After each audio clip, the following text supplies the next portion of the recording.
Hi. We recently moved into this home and I thought maybe I could just invite you in for a moment. Do you want to come in? This is actually my younger sister's place, hers and her husband's. And somehow, through the quiet help of my family, we found ourselves living here, which still feels a little surprising when I slow down enough to notice it. There was a season not long ago when I carried this small but persistent desire. Nothing dramatic, but just a sense that we needed a little more space. 5 kids, raising them in 1,400 square feet. It was doable, but I always had the desire, and God did not really answer my prayer for like 15 years. And all of a sudden, suddenly, within like 3 weeks, He just uprooted my family and just moved us to this place. And lately, being in this space, I keep catching these quiet moments where something becomes visible. Not something new exactly, but something that had been there all along, waiting almost for my attention to settle long enough to see it.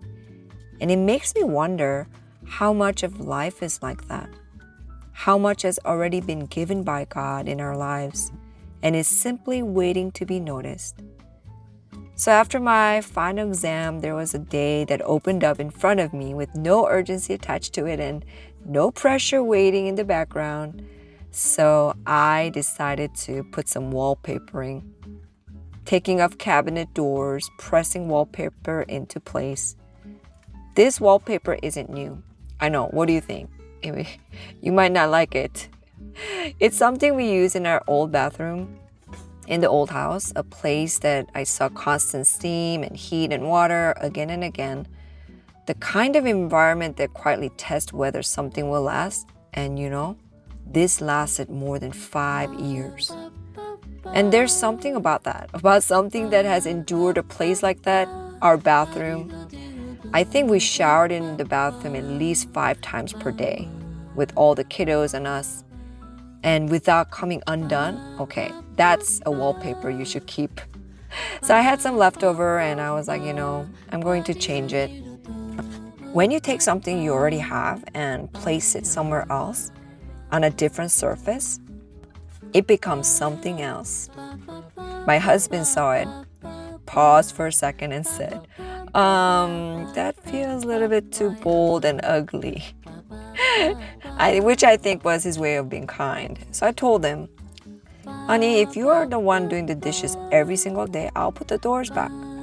And that was the end of that conversation. In our old place, there was this small, almost invisible rhythm that shaped my days more than I realized. Open the cabinet, place the dishes, close it again. And I moved it without question, without interruption, without even noticing that it was there. Until one day, it slowed down just enough to be seen. And once I saw it, I couldn't unsee it. Do I really need to move through this every single time? So I took the doors off and nothing dramatic happened, nothing I could point to as a turning point, but something subtle shifted, like a tightness I hadn't named finally loosening. Trying something new. What I needed had always been within reach. It was just hidden behind an extra step. And that small removal changed the feel of an entire day. Not because something was added, but because something was no longer in the way. And I haven't been able to leave that thought alone. How many things in my life are like that? Not wrong, not broken, not even noticeable at first, but quietly adding weight, quietly creating distance, quietly asking me to move through more than I actually need to. And sometimes, when enough of those things gather, even what is near begins to feel far. Even God. Not because He has moved, but because something has settled in between, something between me and God. In Hebrews 12:1 says, let us throw off everything that hinders and the sin that so easily entangles. Everything that hinders. Not only what is wrong, but what is simply in the way. I watch my daughter at the sink, her hands moving slowly under running water, completely unhurried, unaware of time and the way I've learned to measure it.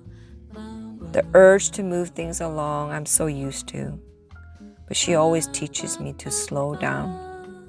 This is her day, and in that slowing, as I'm working with my hands, in that quiet refusal to rush past what is right in front of me, this comes to my mind. Psalm 46:10. Be still and know that I am God. Stillness doesn't take something away. It reveals what was already there. So at first I took the cabinet doors off. It just felt easier. Like not meaningful, not symbolic, you know what I mean. I didn't have to open anything. I didn't have to think. I just reached and it was already there. And honestly, that surprised me because nothing about the kitchen changed. Same dishes, same shelves, but the experience of using it completely different, at least for me. And I realized I wasn't tired of the kitchen, I was tired of the extra step. And once that step was gone, everything felt lighter. Tiny step. Not because something was added, but because something was no longer in the way. And that stayed with me because it made me wonder how much of what feels difficult in my life isn't actually difficult, but just has too many layers around it.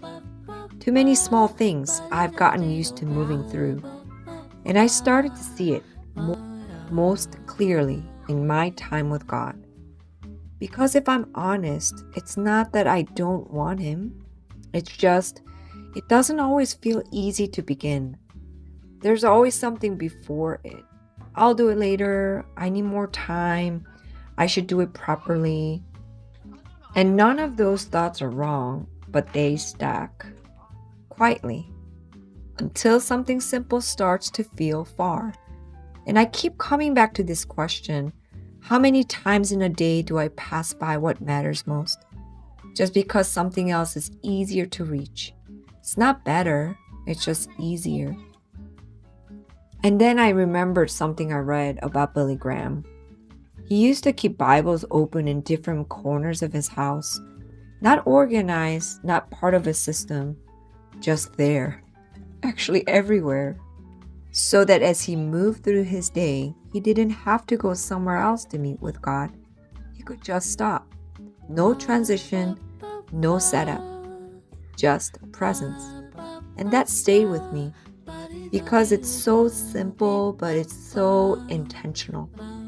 And strangely, it reminded me of something completely different too. Amazon. You know what I mean. Everything is designed to remove friction. One click, no hesitation, no extra step that makes you rethink it. And because of that, you don't delay. You just reach. And I started wondering, what if my life with God felt more like that? Not rushed, not shallow, even with my toddler daughter near me, but simply just easier to reach. And naturally, I'll just keep running into God throughout my day. What if, instead of trying harder, I made Him easier to reach? My goal.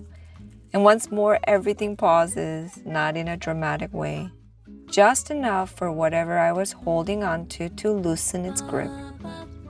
And for a moment, nothing feels urgent, only this: her standing there, asking for help.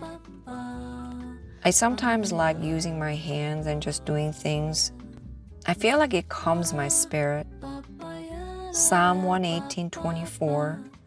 This is a day that the Lord has made. Let us rejoice and be glad in it. While I work with my hands, a lot of stuff comes to my mind. Sometimes stuff going on, worries, and I just give them to the Lord. I think this is a way that you can draw near to God too, doing mundane things, but your spirit and soul is focused on Him. James 4:8 says, draw near to God, and He will draw near to you. I honestly think it doesn't matter what you do at the moment. It could be work, it could be taking care of kids, taking care of grandkids. Anything that you do, you can actually draw near to the Lord. And of course, I always have food ready because I know I'm going to be super hungry. Lunch menu is Korean spicy pork. Cleaning and putting things to the right places gives me lots of peace. What do you do when you want peace in your life? When we draw near to God, I think the near is not something that I create, but I think it's something that we uncover. Like you're cleaning, putting things away, organizing your thoughts before the Lord. What if nothing needs to be added to your life? Only something gently set aside to make more room for God. Something that I realized recently is when you have physical space, when your space is organized, you actually can get more space for spirit as well.